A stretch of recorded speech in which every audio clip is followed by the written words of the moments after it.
എന്തായിരുന്നു അവസ്ഥ? ഒരു 25-26 വർഷത്തോളമായി എനിക്ക് നടുവേദന.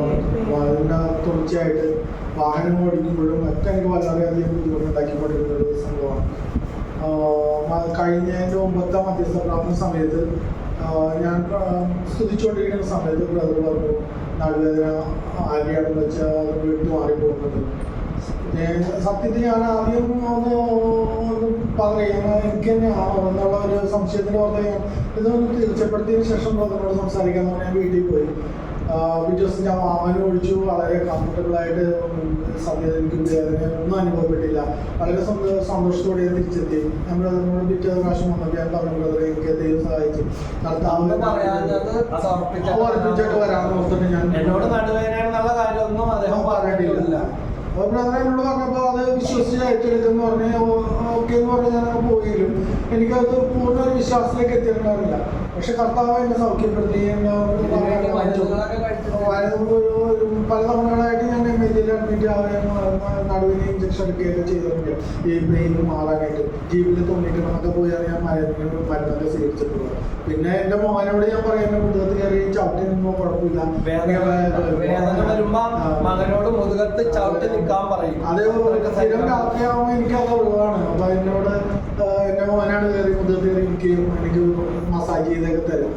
അപ്പോൾ ദൈവം അവനെ സൗഖ്യപ്പെടുത്തി. അതെ ഞാൻ യേശുനാമത്തിൽ അപ്പയ്ക്ക് മാത്രം നൽകും.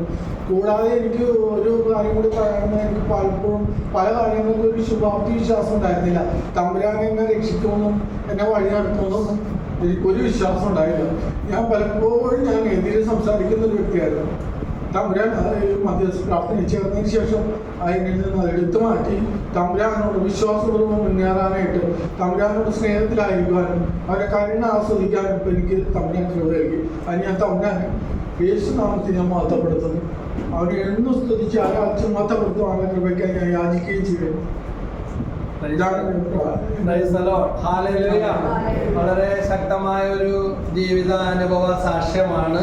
നടുവേദന വരുമ്പോൾ ഇന്ന് സഹോദരിയാണ് എന്നോട് പറഞ്ഞത്, അദ്ദേഹത്തിന്റെ ജീവിത പങ്കാളിയാണ് പറഞ്ഞത് നടുവേദന എത്ര ശക്തമായിരുന്നെന്ന് പറയാം. നടുവേദന വരുമ്പോൾ മകനോട് നടുവിനിങ്ങനെ അമർത്തി ചവിട്ടി പിടിക്കുമെന്ന് പറയും, നടുവിന് കയറി ഇരിക്കുമെന്ന് പറയും. എന്തെല്ലാം കാണിച്ചാലും പിന്നെ നിവൃത്തിയില്ലാതെ വരുമ്പോൾ MAJ ഹോസ്പിറ്റലിൽ കൊണ്ടുപോയി ഇഞ്ചക്ഷൻ എടുക്കും.